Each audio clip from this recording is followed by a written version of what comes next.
Alright, puntahan naman po natin itong isa pang balita tungkol po sa DSWD, no? Yung pagtataas, yung increase from 500 to 1,000 pesos. May tanong po si Ivan Mayrina ng GMA News. Ang sabi po niya, nilinaw nga ng DSWD na dapat indigent ang makatatanggap ng pension increase from 500 to 1,000 pesos. Ang kanyang tanong pa, how do we determine indigency? Who decides who is qualified? And can a senior citizen apply if not qualified, pwede ho ba niyang i-apila ang desisyon? Yeah. Base po sa Republic Act 9994, ang indigent ay yung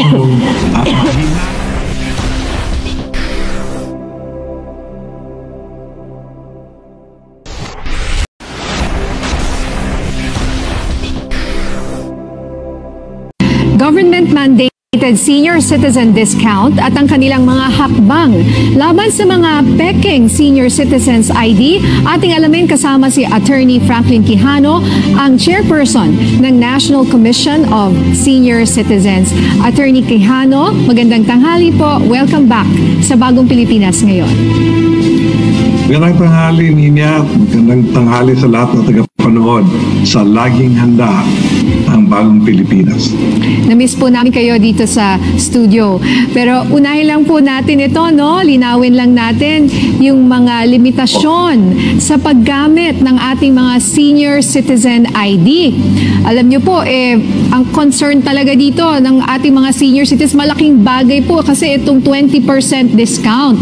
At pwede nyo po bang ibigay sa amin yung scope nitong 20% discount na ito, particular po sa mga restaurants at cafes?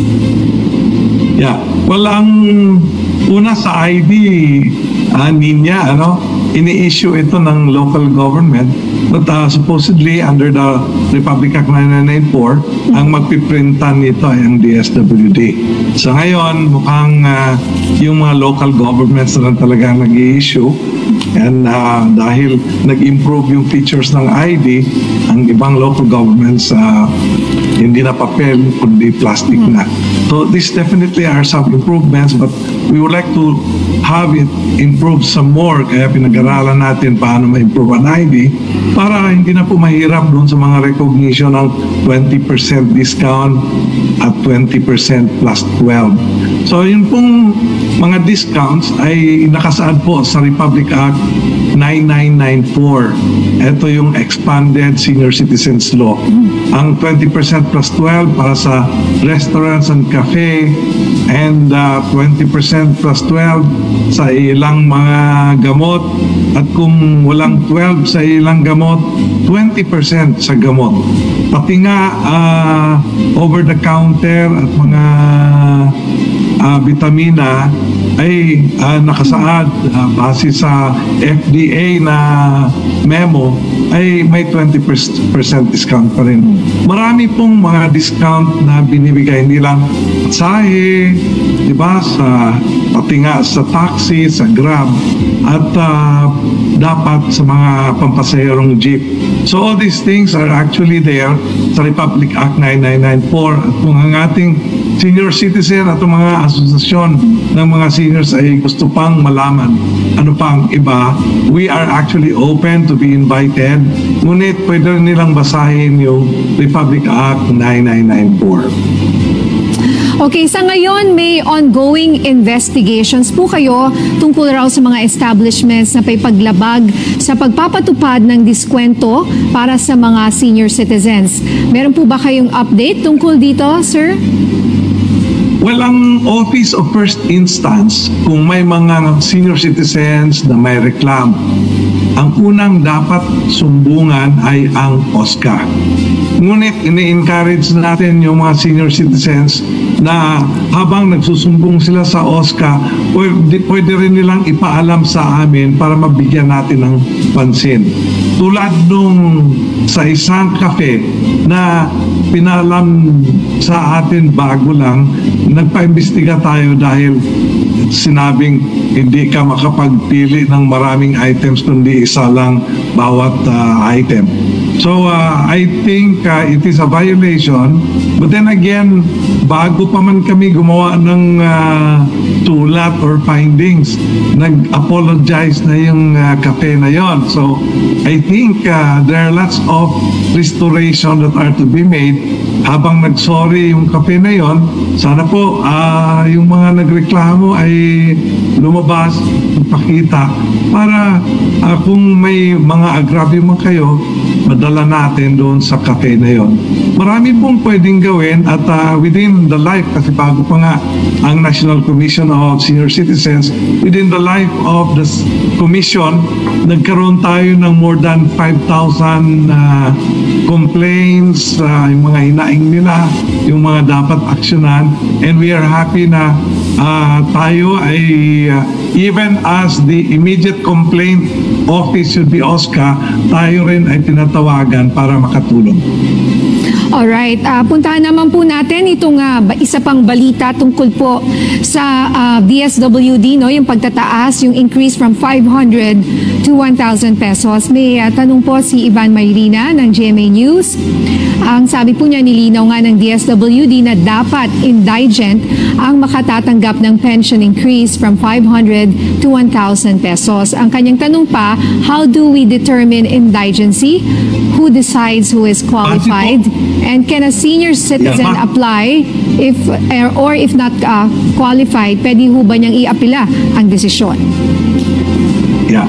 Base po sa Republic Act 9994, ang indigent ay yung mahina, sakitin, may kapansanan at walang-wala dahil walang monthly support, walang nakukuhang suporta sa retirement man, whether SSS, GSIS, or private retirement, o sa PIVAW or police. Kung wala po kayong retirement at wala kayong regular na suporta, you are entitled to being called an indigent senior citizen, and therefore pwede pong makakatanggap na dahil sa isang bagong batas naman, 11916, ay from 500 nagiging 1,000 na simula ng January. Ngunit sa ngayon, ang namamahagi nito ay ang DSWD pa lang. Dahil sabi ng batas, ito turn over ito ng DSWD within 3 years. At sumulat na tayo December last year na tayo ay ready na sa lahat na regional offices pwede nang maging bahagi sa distribution process. Ngunit inaantay natin ang DSWD na makipag-usap para magkaroon ng actual turnover. Now, the next step is about ano kung may reklamo, anong gagawin kung may reklamo doon sa may pangalan na nasa listahan na hindi karapat-dapat. Doon po sa Republic Act 11916 sa IRR niya, mayroon po tayong grievance system at ang isang nilagay natin doon ay yung mga tumatanggap ay dapat malaman ng buong barangay at buong munisipyo kung sino ang tumatanggap. Kasi baka may nakapasok na hindi karapat-dapat at kung may reklamo, dapat ipaalam hindi lamang sa OSCA, hindi lamang sa mayor, hindi lamang sa DSWD, kundi baka pwede niyong isali ang NCSA kasi habang ang membership sa ngayon ay nasa DSWD pa, we would like to call the attention of DSWD kung sakali mang may hindi karapat-dapat. Meron din nagre-reklamo na dapat sila kasali, gusto nilang sumali, ngunit hindi sila nasali. Please call our attention together with all the agencies na nasabi ko para mabigyang pansin ang reklamo ng isang indigent senior citizen. Ulitin ko lang kasi maraming fake news na umiikot. Hindi po lahat na senior citizens ay makakatanggap ng 1,000. Yun pong indigent lamang, yung walang-wala, yung frail, sickly, with disability, and with no visible means of support. Yes. Mga ilan po yan, attorney? Well, base sa sinabi ng DSWD, It's 4,080,000. Okay. 4,080,000. Yan po Okay. yung Out nominally of- DSWD and Out- waiting for the turnover din ng mga Opo. pangalan. Out of ilan po? Out of about 12 million senior citizens. Okay. So malinaw po yan, hindi po lahat ng senior citizens are entitled, no? Dun sa 1,000, dapat indigent po kayo. So meron po tayong tanong mula kay Alvin Baltazar ng Radyo Pilipinas. Ano po ba ang policy sa paggamit ng senior at PWD card? Halimbawa, sa isang restaurant ay kumain ang 3 tao at 2 doon ay may senior at isa naman ay PWD. Pwede po bang individual ang pag-honor sa kanilang card o isang card ang ma-honor for the group to avail the 20% discount? Alam mo, Ninya, ang card is personal and individual. Kung may isang grupong pumasok at bawat isa may card, bawat isa is entitled to 20% plus 12 discount. Ng isang restaurant yan. At ang produkto ay batable, it's 20 plus 12. Ngunit, I would just like to expand some more the question of Alvin at sasabihin natin kung 5 sila, 3 ang may card, 2 ang senior, isang PWD, but 2 ay walang card, ang entitled lamang sa discount na 20% plus 12 is ang senior citizen lamang at PWD. And therefore, yung 2 walang card ay wala pong entitlement doon sa discount. Yes. Sa ibang usapin naman po, bago ang inyong mensahe, ano po yung mga hakbang naman ng Senior Citizens Commission sa mga kumakalat na pekeng Senior Citizen ID? Wala, hindi gaanong obvious yung mga issues ng Senior Citizen ID. Dahil ang nag-i-issue niyan ang local government unit. Pero kung meron mang ganong reklamo, sana ipaabot ninyo sa atin dahil even as it is the concern of the local government, dapat imbestigahan at dapat managot yung nag-issue ng Senior Citizen ID dahil hindi yan lalabas kung walang nag-issue. At syempre, yung gumamit po ng Senior Citizen ID na peke will have a criminal liability. Kaya, naku po, dapat po hindi yan gagamitin ng mga hindi senior citizens. Alright, maikling mensahe na lang po sa mga senior citizens po natin na nakatutok sa ngayon. Alam mo, Ninya, nagsalita ka kasi patungkol doon sa production. Kagagaling ko lang sa City of Manila at ipapakita ko lang sa inyo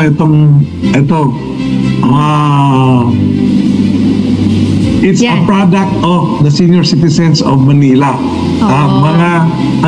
Una, nag-produce sila ng beads.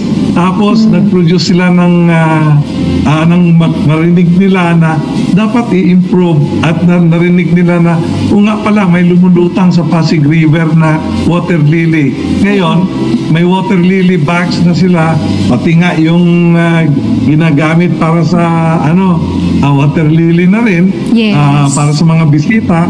So, we hope that we will be able to encourage the senior citizens. Hindi lang po benepisyo at tinatanggap ang dapat bigyan natin ng pansin. Ang mga senior citizens ay magagaling. Yung galing natin, ipalago pa natin at dalhin natin sa lahat ng ating mga dapat tumanggap the next generation para makakatulong si senior citizen at truly sabihin nating pillar sila in nation building. Maraming salamat po, Ninya, for the time and Happy New Year.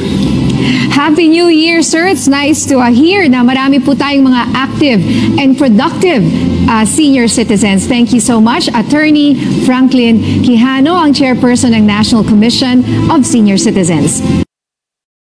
Kung meron man kayong mga komento tungkol sa mga isyong ito, maaari kayong magbigay ng mga reaksyon sa comment section na makikita sa ibaba ng bidyong ito. Maraming salamat, at kung ikaw ay interesado ng mga bidyong tulad nito, mangyaring suportahan ang channel na ito sa pamamagitan ng pagpindot ng like, pag-share ng mga video at kung bago ka pa lang sa channel na ito, please subscribe sa channel na ito at pindutin ang notification bell at piliin ang all upang maabisuhan ka para sa mga paparating pang mga videos.